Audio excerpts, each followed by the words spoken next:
La soirée du Nouvel An a pris une tournure inattendue pour deux adolescentes de Sherbrooke lorsqu'elles sont montées à bord d'un taxi après leur soirée. Après qu'une des deux filles a été malade, le chauffeur a exigé 100 $ d'amende, en plus de les expulser du taxi.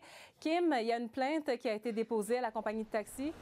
Une plainte déposée par la famille des deux jeunes filles à la compagnie Taxi de Sherbrooke.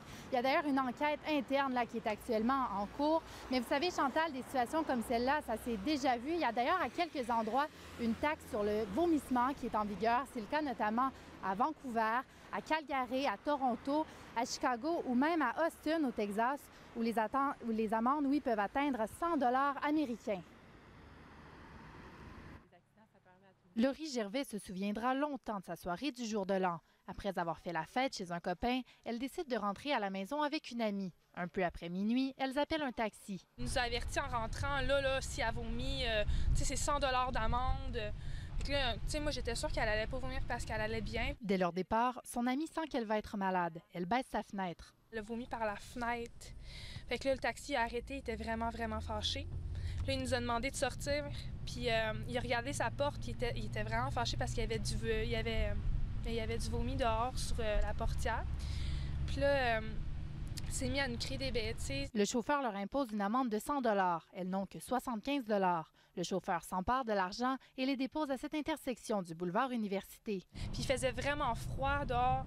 On était assis dans le banc de neige, puis moi, je savais plus vraiment quoi faire. Fait que, j'ai décidé d'appeler mon père un peu en paniquant. Elle était en crise de détresse. Là, moi, je dis, ouais, qu'est-ce qui arrive, ce qui se passe, là? Puis là, le temps de la faire parler, là, elle me dit, ben là, le taxi m'a laissé à terre, puis on est tout seul, on est dans le banc de neige, boulevard Université. La loi prévoit qu'un chauffeur de taxi doit déposer son client dans un endroit sécuritaire s'il décide de l'expulser. Quelles que soient les lois, quels que soient les règlements, quelles que soient les situations dans lesquelles on se trouve, il faut utiliser son jugement, agir, comme on disait à l'époque, en bon père de famille, et se demander qu'est-ce qu'un bon père de famille aurait fait dans la même situation. Est-ce qu'un bon père de famille aurait laissé sa fille sur le trottoir de cette manière-là? À mon avis, non. Denis Gervais a déposé une plainte à la compagnie Taxi de Sherbrooke. Je voudrais pas que ça arrive à d'autres jeunes, là. Puis eux autres, ils ont 16 ans, ils ont été capables de se débrouiller, ils avaient un téléphone, mais si quelqu'un n'avait pas de téléphone, là, c'était comme, il aurait pu geler dans le banc de neige. Bien que la direction de Taxi de Sherbrooke Incorporé ait été mise au fait de la situation, elle refuse de faire tout commentaire et préfère attendre la fin de l'enquête interne qui est en cours.